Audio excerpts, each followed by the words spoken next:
everyone. It's good to see you all. I'm Jim Dean, UNH president, and really happy to be able to introduce our two wonderful alumni for today's program.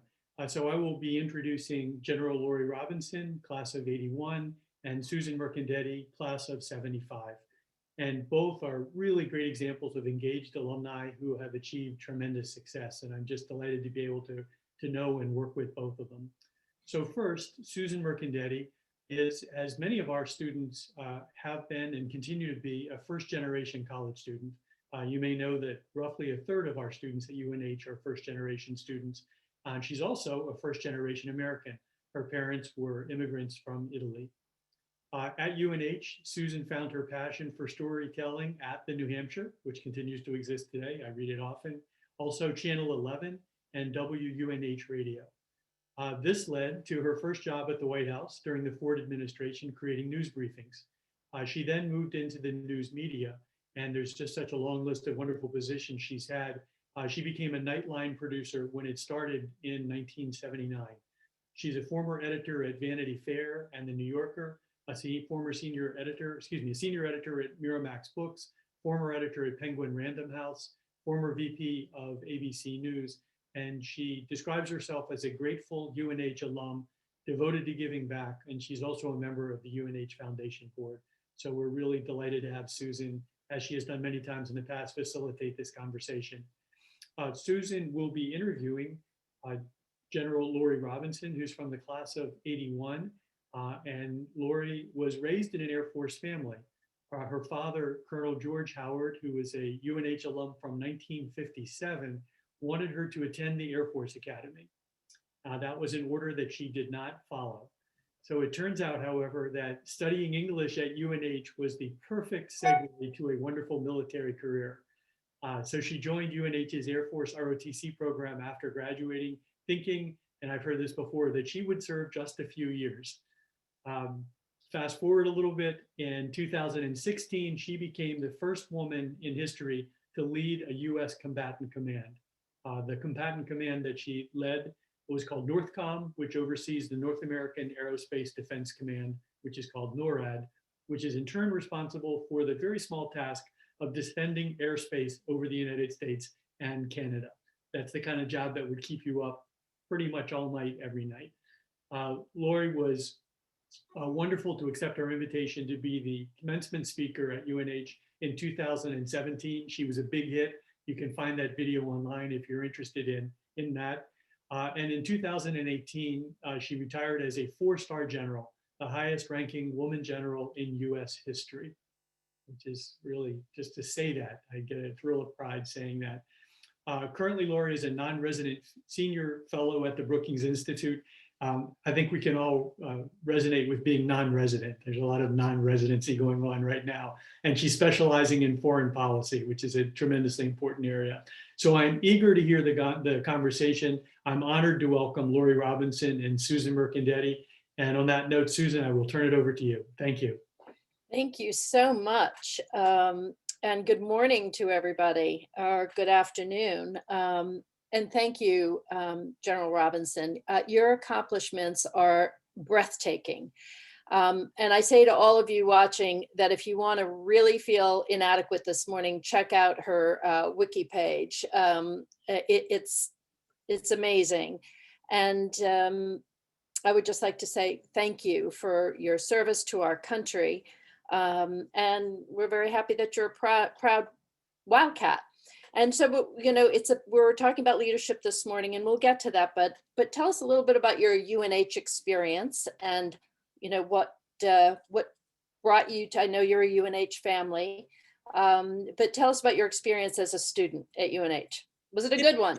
It is a great one, Susan. First of all, President Dean, thank you for allowing me the privilege. Susan, thank you for doing this with me. It's so nice to have another Wildcat do this together, and it means the world.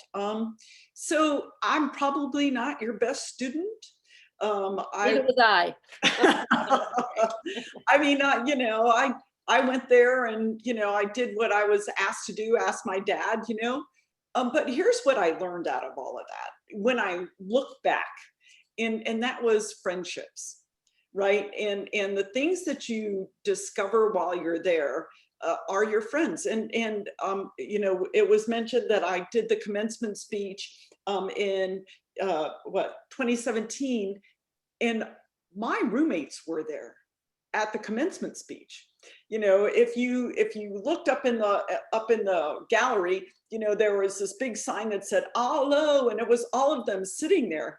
You know, and to have that was just huge. You know, and so I learned about friendships, and I learned about hearts of matters of the heart there, and it took me a long way. Introduce your wingman. So this is like my better half. He is my wingman, as you know, Susan, husband, Dave Robinson, and he is the better half of Team Robinson. And so when we do these things, we like to do them together because we really believe it's a team sport. We've done this team stuff for over 30 years. So thank you. Well, while we're on that, I was going to go back to that, but let's do it now. So you had to trade off in your careers, didn't you? Tell us about that and how your husband was, and you outrank him. I do. Sorry. But tell us about the trade-off that you guys decided to make. So the interesting part was, they were going to send David to Korea and me to Japan. And I looked at David and I said, well, you're going to be a general. I'm not going to be a general. You know, I'll get out and you stay in and you go fly fighters, because he's a fighter pilot. And he looked at me as sweetly as he can. And he said, and you know, what is it you're going to do when you get out? And I'm like, well, I don't know. And he's like, well, you stay in, I'll get out. I'll go to the reserves, I'll fly for the airlines. And so we made that family decision about the two of us, you know, him going to the reserves, him flying for the airlines, and me staying in, all to keep the two of us together as much as we possibly could. And, you know, it was not an easy decision. It was not an easy conversation, but at the end of the day, we never looked back. We turned around and said, you know, this is for the best of us. You know, our oldest is diabetic, and you know, we needed to stay in the continental United States, and we needed to make sure that we could do things for each other, and that's kind of how it came about. It would, and seriously, you know, I was like, well, I don't know, what would I do? I don't have a clue. Sweetie, anything you would like to add? So some people have heard this in the previous hour. So the McDonald's Employee of the Month and the English major, I did wonder what she would do if she left, but I do have to say, even at that point, which was Years ago, decades ago, she had already built a phenomenal Air Force career and was very respected for what she did. And I had an opportunity path I don't think she did. And we decided we would move on from that point, and we just moved forward. Yep. Well, good for you. You know, I can read all of your titles, but put some, that would take an hour. But tell our audience what you did. What was your main job in command? So Susan, if you don't mind, I'm going to do two different ones. So let's do the Commander of Pacific Air Forces. And that was previous to my last command. And my job was to organize, train, and equip, and to ensure that the forces that, should the combatant commander, PACOM commander at the time, now it's Indo-PACOM, had the capability to do the things that was asked of him from the president through the Secretary of Defense. So, you know, make sure that I provided him the folks to do the things that they needed to do. In my last job, as the president mentioned, two hats. One was to defend the United States against ballistic missiles from Kim Jong-un. And the other was to defend the United States and Canada from an air attack or air capability. Both of those reporting directly to the Secretary of Defense and then obviously to the president. so I heard you reference Top Gun once. Put your job in the context of Top Gun. Well, I mean, let's all be serious. Much Top better Gun looking. Navy. and so I had the privilege to go through and instruct at and command at the United States Air Force Weapons School. And that's the Air Force's better, you know, of Top Gun. And it's a 6-month course, and there's several different squadrons now. It's changed dramatically, you know, since I went through. But it's all about making sure that the folks that go through there are the best, not just at what they do, but more importantly, what they can teach. And to me, that's the integral part that I think is amazing, is how do we have them teach those folks in their units to be better than they were, and turn that back around so that the unit is better. I really dislike asking what I'm going to ask, but because are we at the point where we don't have to talk about the fact that you're a woman? Have we reached that point? I guess maybe we should talk a little bit about the arc. So when you started, of course, very macho, you're still what, one of a half dozen 4-star generals, which is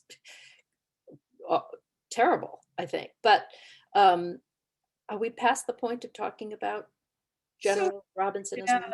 Yeah, you know, so a couple, David's saying it's a really good question. It is. So here's a couple things I would say.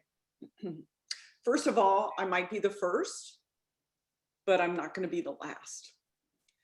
I might have done some things that other people didn't do, but that's okay. You know, as one of my bosses said to me, Lori, you put your head down. You went down, put your head down, go along to get along. Yes, I did. But you know what? Somebody has to do it, right? And so at the end of the day, I think the fact that we have opened up all of the career fields in the military to women, the fact that we are saying that, you know, we can, you know, move forward. I'm not the last.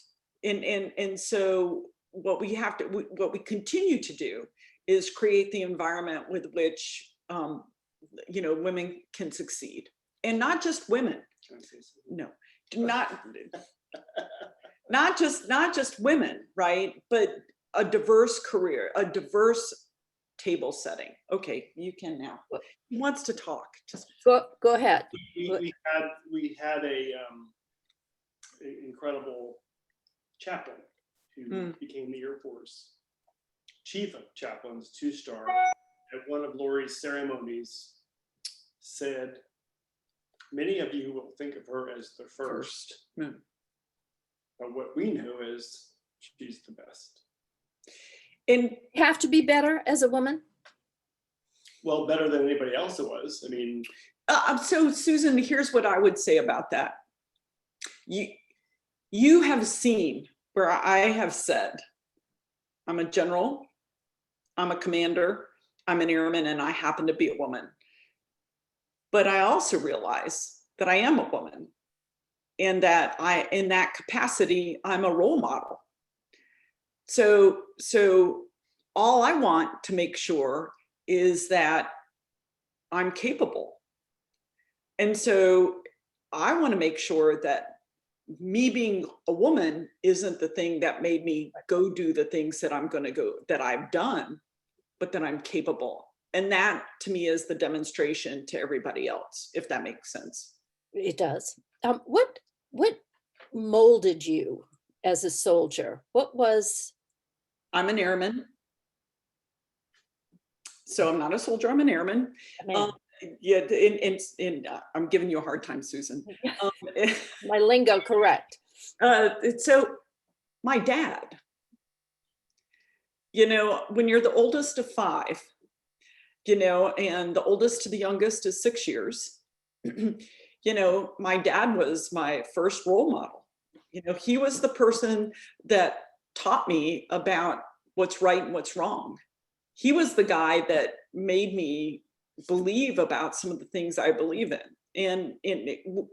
And so it started with him. And then, you know, it went on, you know, after that, both my husband and other role models, but it was my dad that started me out. Since the subject of today is leadership, what did you learn about being a leader, and how did you impart being a woman? Maybe that doesn't matter when you have 4 stars on your shoulders, but how did you learn to lead? Can you learn, or is it instinctive? I think it's both, actually. Yeah, that's a great question. I think it's both. So David and I, and we were totally, I'll use this word, blessed to have some great bosses when I was young. So this boss of ours, a guy by the name of General John Jumper, he ends up being the Chief of Staff of the United States Air Force. You know, he taught me, and I didn't understand it at the time, but you're a part of something bigger than yourself. And I was like, what the heck does that mean? Right? And over time, I learned what that meant, that it's actually not about me. So was I a good leader as a young one? No, probably not. Did I learn to be a better leader over time? Absolutely.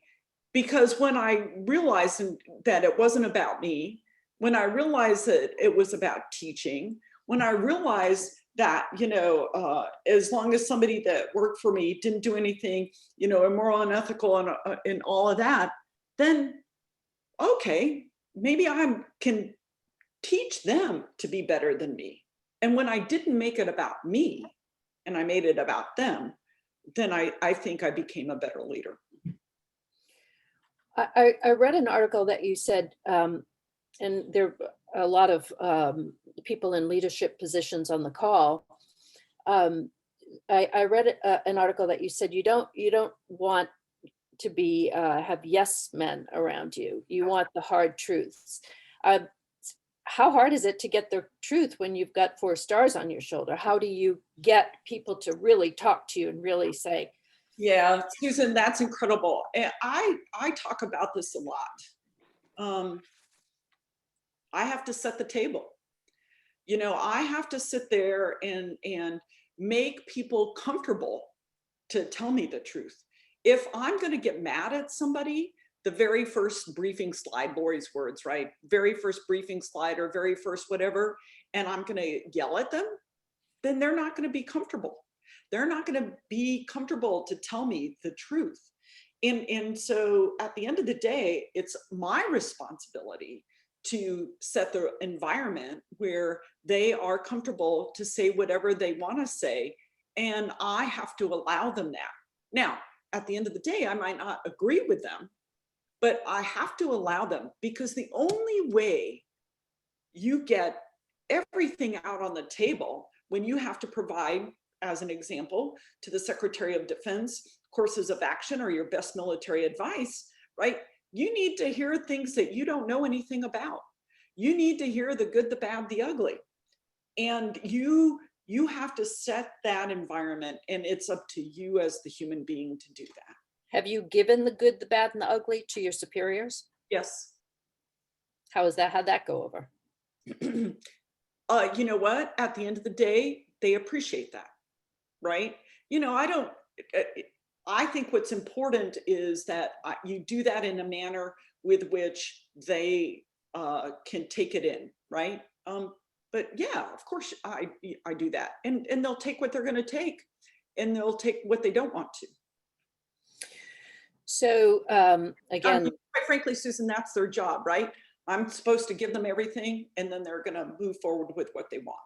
yes, but not everybody's comfortable doing that. And maybe in the military, but you know, bringing this to the real world, it's not something that, you know, people don't want to lose their jobs. They're not confident enough to. And you're right. You mean, you have to set the table. You have to provide the environment. Yep. Since we're talking about leading through turbulent times, what a turbulent moment we find ourselves in. I mean, right. So many Americans are feeling insecure about a whole range of issues.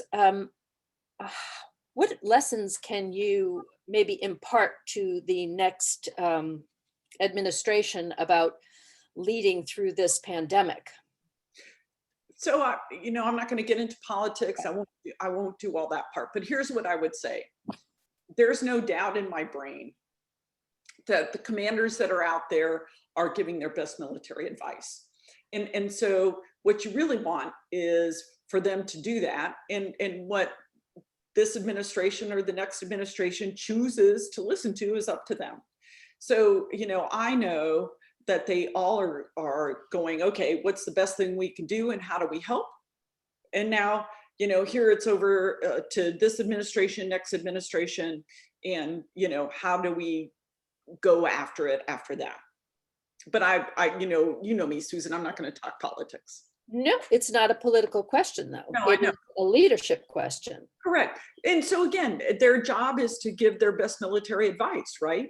And take into account all the things that they can control and provide it to the folks that are either currently serving or those that will serve.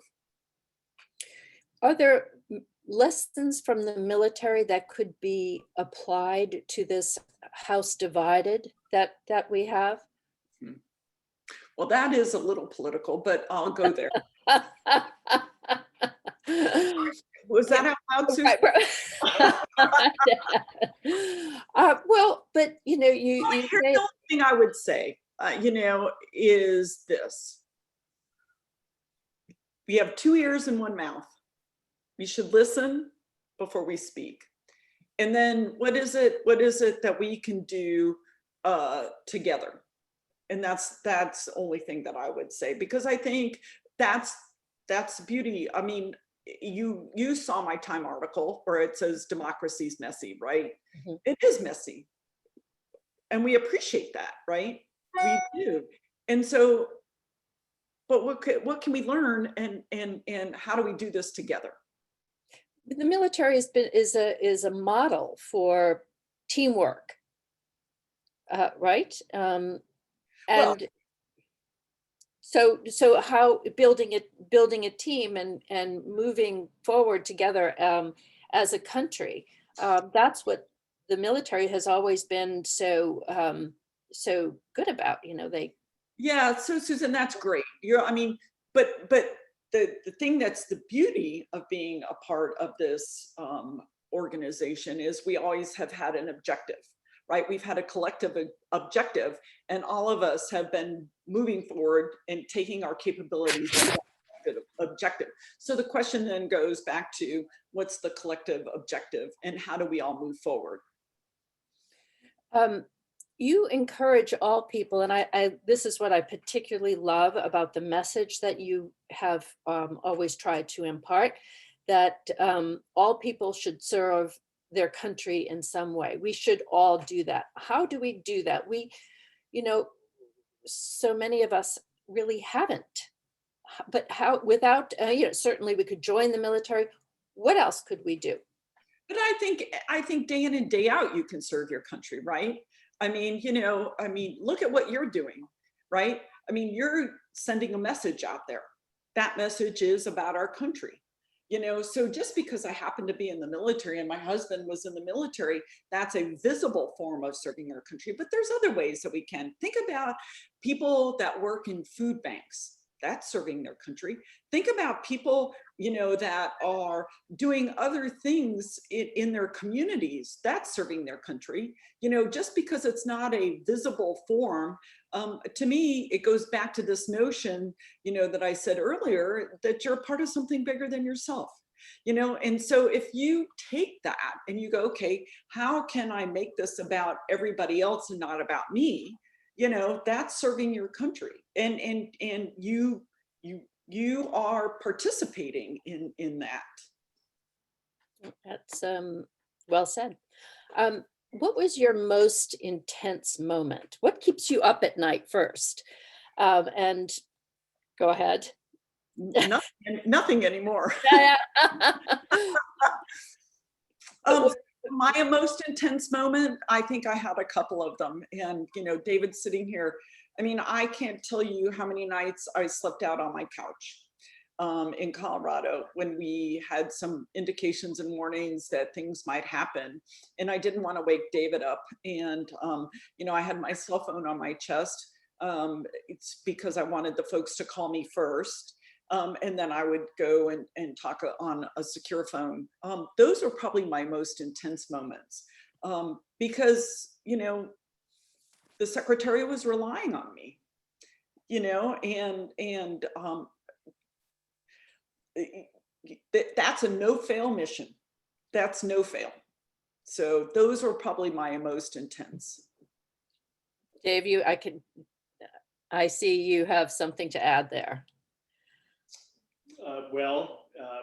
She's being a little bit humble here. She's very humble. In both her missions with the missiles in Korea and the aerospace, sometimes the timelines to make so short life and death decisions are incredibly short. And one particular day, because the vagaries that she was driving home from her office, when she walked in the door and her phone rang, she had very few seconds to make a life and death decision. I had happened to have made, because I knew she was coming home. Don't do that. Give her a chance to have some downtime, and this particular episode was unbelievably short, and I think that caused some consternation in her life. How's that? Fair. That's fair. When you look back on your career, do you think, I wish I could have done something different? Do you have regrets, I guess? I don't know how you could possibly, with that the list of accomplishments that you made, but it had to be a tumultuous time in the military. So I have zero regrets. I mean, I say thank you every day. I consider ourselves unbelievably lucky. You know, one of the things I got asked earlier today was, you know, what is it that you wish you knew then that you knew now?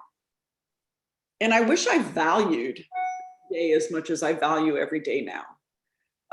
You know, I say thank you every single day.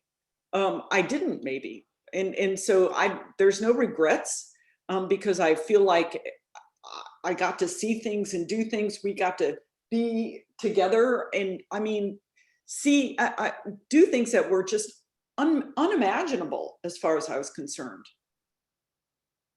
But I treasured it as much then as I do now. Yeah. And the military, I believe personally that in some service of some kind, do you think we would benefit as a country if there was some kind of a mandatory service? You know, that I get asked that a lot. You know, to me, well, I hate the word mandatory because then that puts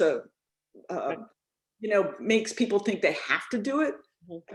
I did it just because I didn't know what else the heck I was going to do, you know? But I want people to want to do it because when you make it quote unquote mandatory, then people feel like they have to do it. And then it might not be nearly as inviting, you know? And I did it because, again, I didn't know what else I was going to do. And I thought I'd just hang out for a couple of years. But I think the value of it is it makes you appreciate the notion that you're going to support and defend the Constitution.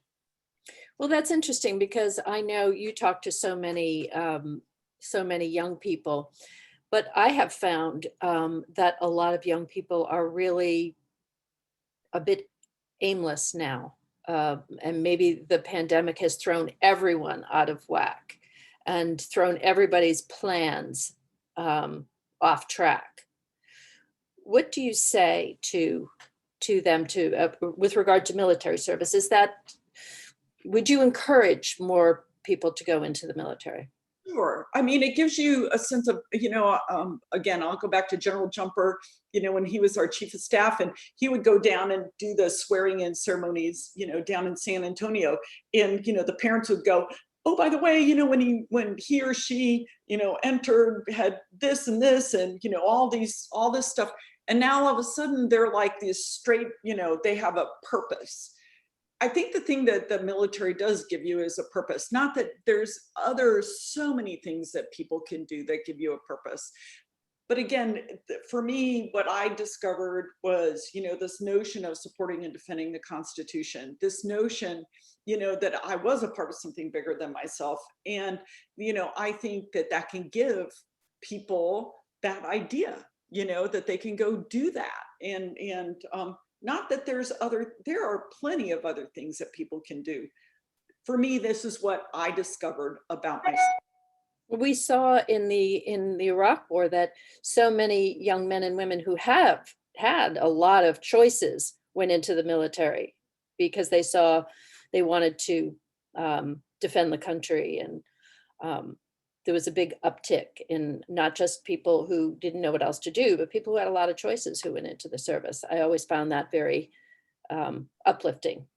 I agree with you. Yeah. I mean, I agree with you. You've always been so generous. And I know Debbie is going to take some questions from people who are listening in, but I just wanted I'd be remiss without calling attention to your great generosity, not just with UNH, but to mentors in general. Can you say a bit about all the work that you do with mentors? They call you, what do they call you? There's a name for you. Goat. Huh? Goat. Yeah. Goat. Yes. The best mentor. Tell us what that means. Greatest of all time. Greatest of all time.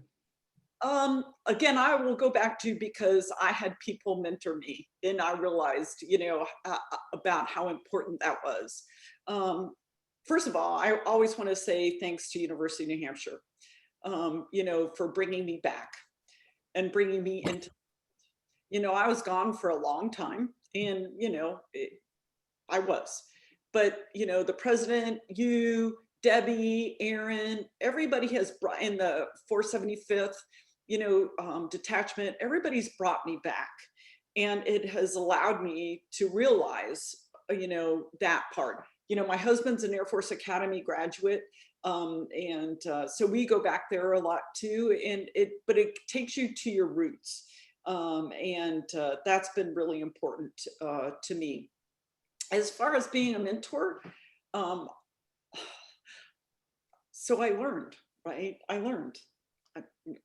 learned about that from folks that took care of me, that took care of David and I, that made us and gave us the opportunities that we had. And so the fact that somebody would actually say that I'm the greatest of all time, it was a great interview. It was a lot of fun. But I go back to Susan, it's actually not about me. It's about them. And that's why you do this. That's why you love this. I'm going to throw it over to Debbie, but I just want to say I'm really honored to be able to talk to you today. You astound me, and I encourage everybody to go look at some of your interviews and your wiki page. David, thank you so much for being such a great wingman, and you're terrific. Debbie. Great. Susan, please give my husband a squeeze for us. My husband? I will. I will. Well, thank you both. My wingman. Yes. Right? We all need a wingman. Well, thank you both. And we have some more questions from the audience that people are hoping that you'll take a little bit of time, Lori, to share your thoughts. And your thoughts so far have been wonderful. And Susan, again, you just excel at this. It's such a treat to have you talk with our guests in this way. So thank you too, Susan, so much. So the first question, several successful senior military leaders have become presidents of major universities. Would you consider pursuing such an opportunity, be it UNH or otherwise? Where's Jim? Well, when Jim's gone, not now. So here's, I've got asked a couple of times about full-time jobs, and I tell everybody, I did that for 37 years. And so this is my time for my husband, for my children, my dad, my family, and my grandchildren. And so as much as that sounds wonderful, by the way, it is cold in New Hampshire. As much as that sounds wonderful, I'm anxious to spend more time with my loved ones. And so anything full-time, independent of what it might be, I appreciate that, but I think I'm anxious just to hang out with my family. We understand that, particularly on a day like today, you being in Florida.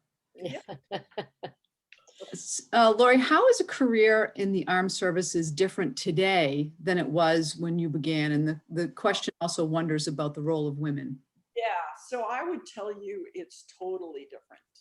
I mean, if you went back to when I was a young one in 1982, 83, and the career field that I was in was a male-dominated career field of fighter pilots, weapons school, not Top Gun, and hey, Susan, and I would just tell you that in my career, it was a very male-dominated. Now, women are encouraged to participate in all career fields. And so it has changed dramatically in that respect. And quite frankly, the fact that we have conversations about diversity and inclusion, is huge. I mean, when I was a young one in 82, 83, 84, I didn't even know what those words were. But now the fact that we're having those conversations and we're making them a part of how we think, I think is just amazing. And so I think those are a couple of things that are totally, totally different. Great. Well, thank you. Next question. I'd like to understand the tension between career and motherhood that she faced. This is something that I think many female leaders struggle with. So here's a couple things I would say about all that. One of the things, you heard me tell the story earlier about where they were going to send David to Korea and me to Japan and all that. We had a good conversation in a place where we didn't have to worry about it, quite frankly. And I say that in those words. And we were able to have a very rational conversation. What I encourage, and I get asked this a lot, first thing I always do is I encourage people to have the conversation, whether it's two military, it doesn't matter, but two people that are working, have this very hard conversation, before you're put into the position where you have to have this conversation, because then it becomes an emotional conversation. And so you want to have, in my opinion, you want to have a rational conversation about, how long are you willing to live apart? How far are you willing to live apart? What is it that you want to do? And by the way, here's the hard conversation. And David and I had this, independent of knowing what was going to happen to us. Whose career comes first? And those are hard conversations. And to me, that gets to the balance of motherhood, and it gets to the balance of life work, and all of that. But to me, those are the hard conversations you have got to have, when there's no stress on you to have that conversation. When there's stress on you, then it becomes much more emotional than it becomes rational, if you can do it beforehand. And then I'm going to say something that's, probably going to light up Twitterverse, but, dads are actually allowed to stay home. Right? Great one. Yes. And it's okay. It is okay. It's actually okay. My famous title that I love is I'm the dude's spouse. He's the dude's spouse, right? You know, so I mean, that's going to light up everything, but that is part of that hard conversation. It's great, great advice, right? Great advice. Okay, and speaking of that, what advice would you give to a fellow alum about how to deal with the fast-paced military environment? I'm a 2019 alum serving in the Navy. Well, first you went in the Navy. No, just kidding.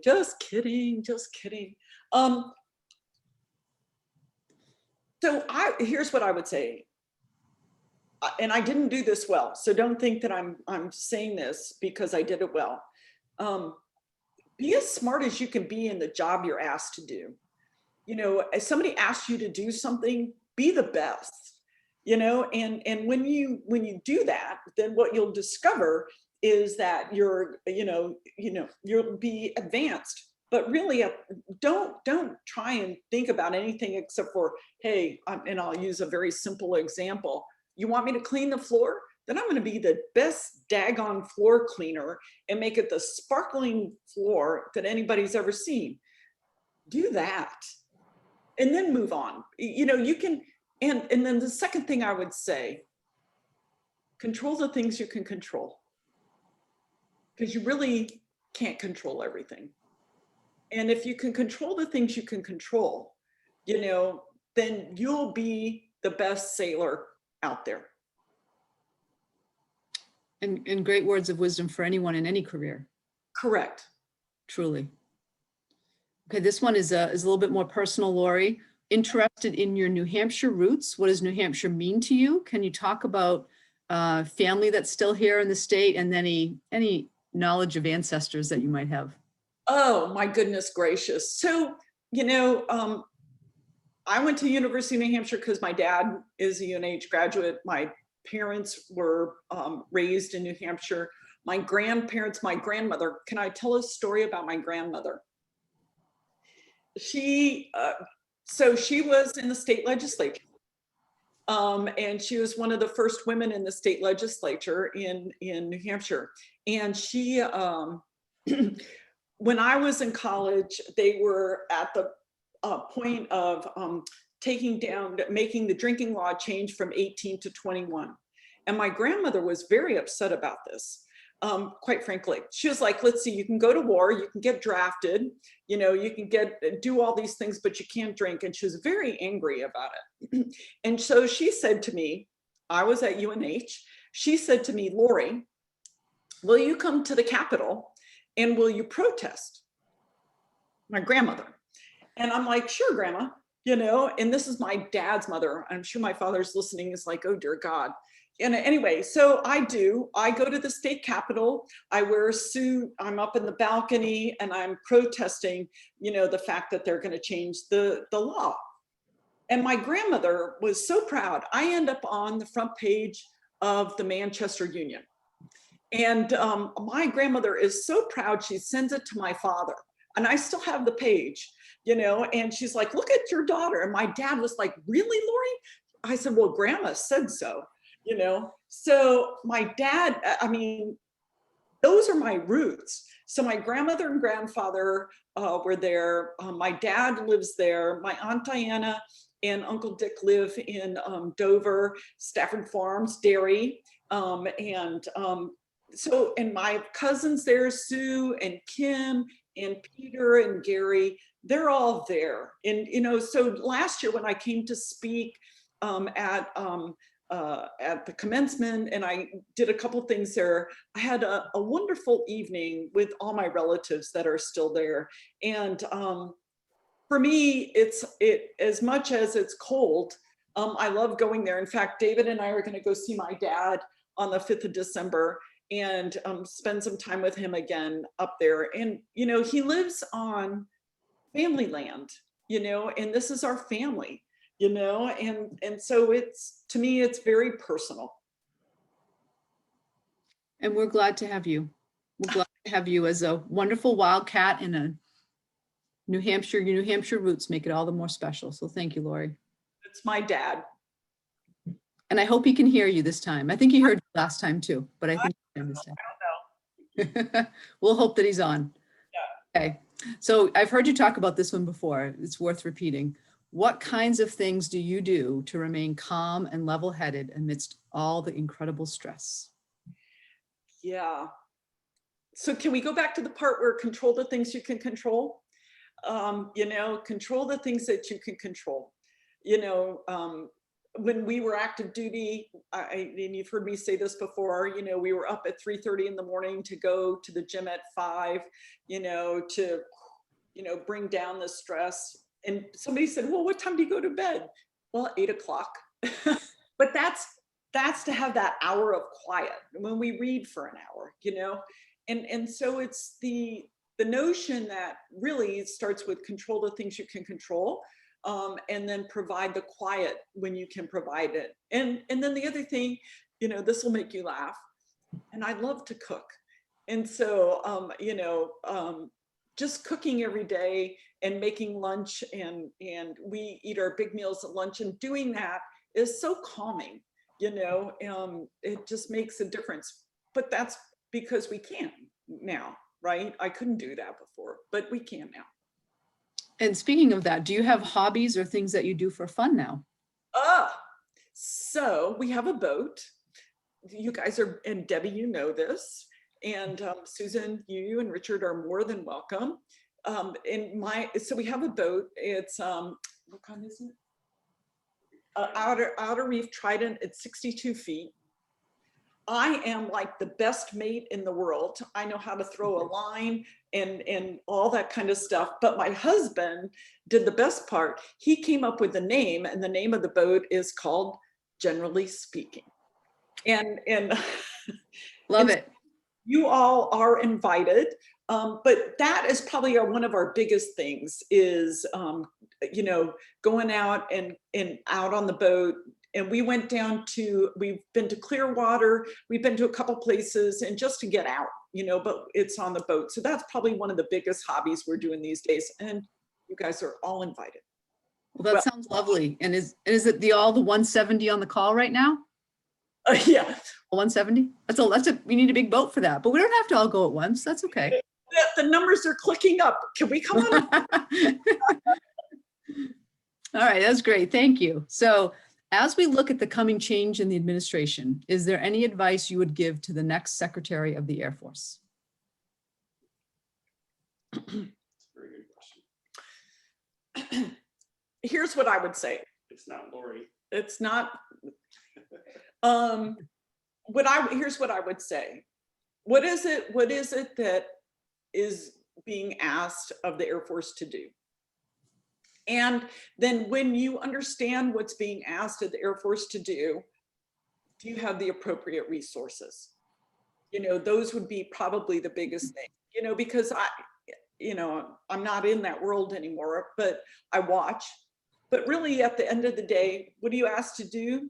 And do you have the resources? And then if the secretary thinks that they have the resources, great, then articulate that. If not, then articulate why not and what's the risk. Because at the end of the day, your job is to talk about those things and then to talk about risk and what that means to the defense of the nation.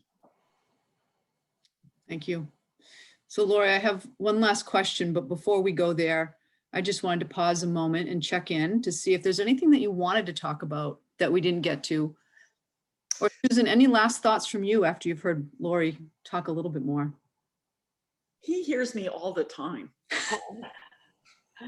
I'll just ask, taking advantage of Dave being there. How do you negotiate your post service marriage?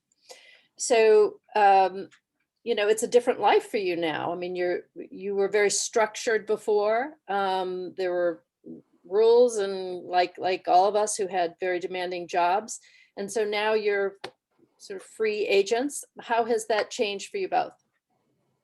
Well, it's a very good question. We're not exactly free agents. We started our own business, and Lori, give you an idea, spent 9 hours on a Zoom call yesterday, so she's not exactly free and clear. That's inhumane. At least I can turn the video off and go to the bathroom. Yeah. Talent, I'm the manager. We've been fairly busy, but we're okay with that because, in our 2 last command tours, we did, I'll give general numbers. We did 120 trips together in 4 years to unbelievable places around the globe. And that's what we do. We're happy to do it. He still has an entire ability to offer things to all things, and things she did not mention, but oh, by the way, most of her mentees are actually men.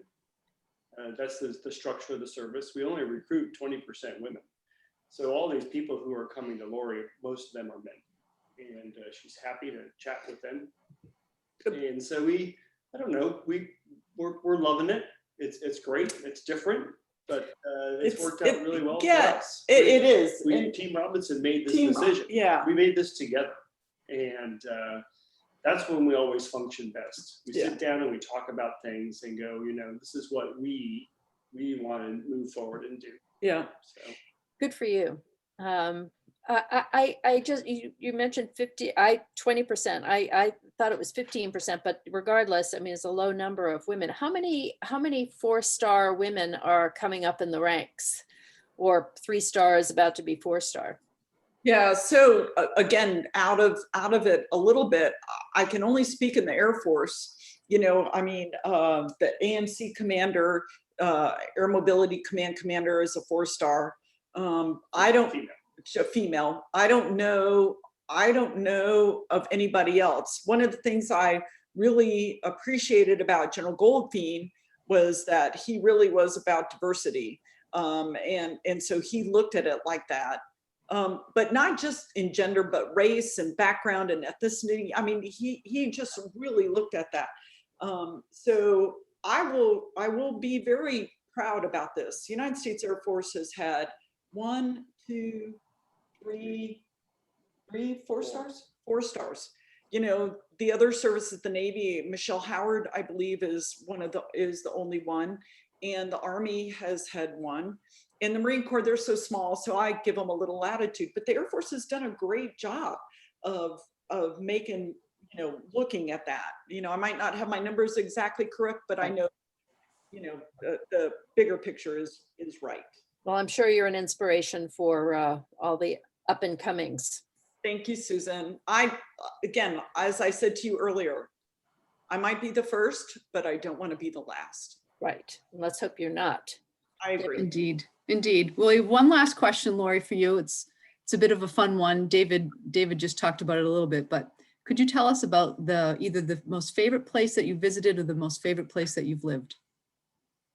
So the most favorite place that we lived was Hawaii, Honolulu, on Hickam Air Force Base.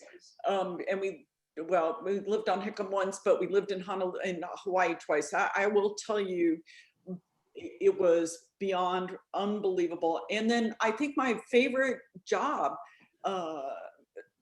favorite isn't the right word, but the ability to influence airmen and take care of their families was the commander of Pacific Air Forces. And for us to go around the Pacific and see South Korea and see Japan and see Australia and see New Zealand and Singapore and India, and China, to go to those places and understand and what that means to us as airmen was just huge.